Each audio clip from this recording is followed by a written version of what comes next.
Vandag vertel ons van die mure wat val. Josua 6, vers 15 tot 27.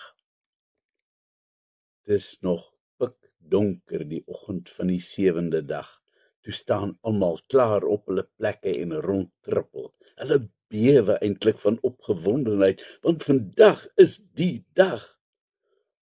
Die vorige middag, nadat hulle van hulle uitstappie om Jerigo teruggekeer het, het hulle nie soos gewoonlik verdaag en elkeen na sy tent gegaan nie.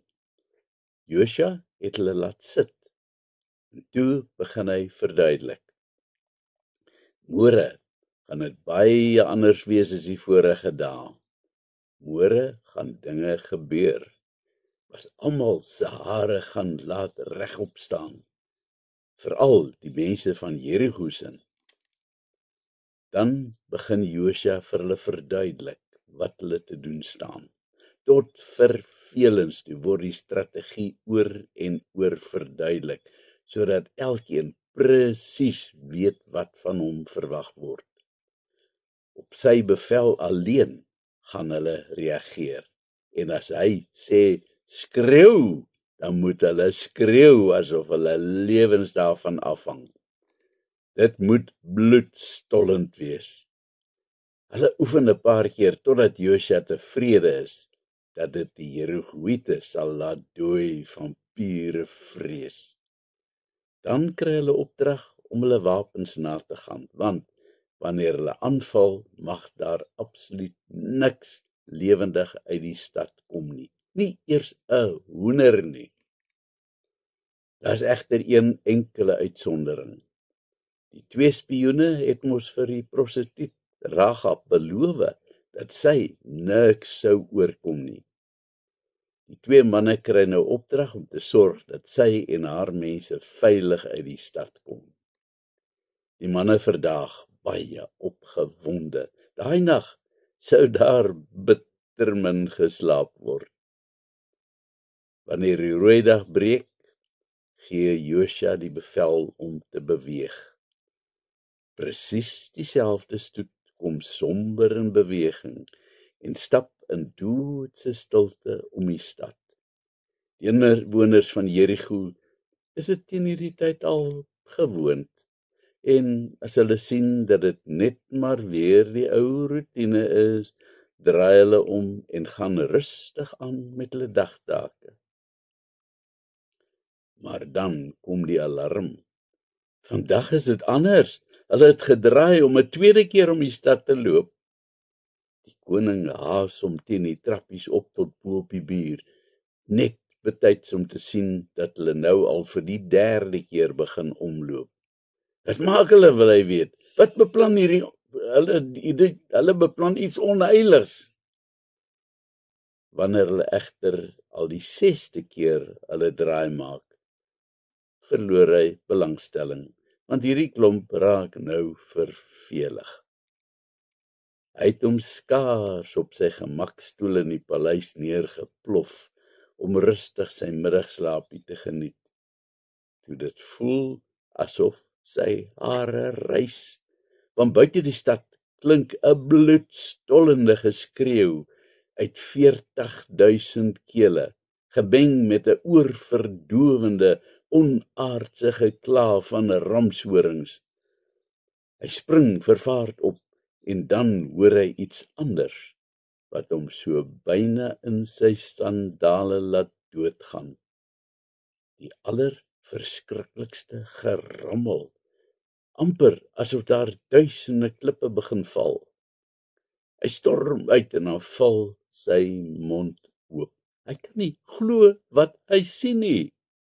Wanneer die manne draai vir die 7de keer om die stad, begin hulle al bewe van opgewondenheid. Hulle kan hulle self nog nie mooi indink presies wat gaan gebeur nie. As hulle die laaste draai vat, hoor hulle vir Josua bulder: skreeu manne! Die Here gee die stad aan julle oor. Die volgende oomblik gebeur alles tegelyk. Dis asof 'n reuse, onsigbare hand begin om die reuse rotse in die muur uitmekaar te ruk Die oomblik toe hulle begin skree en die ramshorings blaas. Die mure verkrummel letterlik soos 'n sandkasteel wat sy vog verloor het. Die lawaai is oorverdowend en duisende soldate wat die mure beman het, stort gillend na hulle dood. As Josua opkyk, sien hy dat een enkele stukkie muur wonder bo wonder ongeskonde bly staan te midde van alles wat rondom in mekaar tuimel. Baie opvallend is die stukkie heel muur en is 'n groot helder rooi lap wat by 'n venstertjie uithang. Die van die prostituut Rahab. Op Josua se bevel klouter die manskappe oor die muur wat nou slegs 'n hoop rommel is. Die stad word met die banvloek getref en alles wat lewe word doodgemaak. Die manne is ook die vorige dag die Lewiete voorgelees dat hulle absoluut niks mag byt nie. Die uitsondering is edelmetale soos goud, silwer en brons. Dit moet egter alles na Josua toe kom, want dit behoort alles aan die Here. Wanneer Rahab en haar mense veilig is, word die stad aan die brand gesteek sodat dit totaal vernietig word. Hierdie stad mag nie weer herbou word nie, verklaar Josua plegtig. Ons wil ons blind staar teen die feit dat almal vernietig moes word. Maar ons kyk God se liefde en genade mis. Rahab, 'n heidense vrou met 'n baie twyfelagtige beroep, word gered. Sy word geheel in die volk opgeneem as een van hulle, en wat meer is, sy word die grootmoeder van die groot koning Dawid. Maar nog meer, haar naam verskyn in Matteus se geslagsregister van Jesus Christus die Verlosser. Vandag moet ons erken dat die val van Jerigo 'n asemrowende wonderwerk is van die almagtige God. Hy is groot bo almal. Amen. Kom ons bid.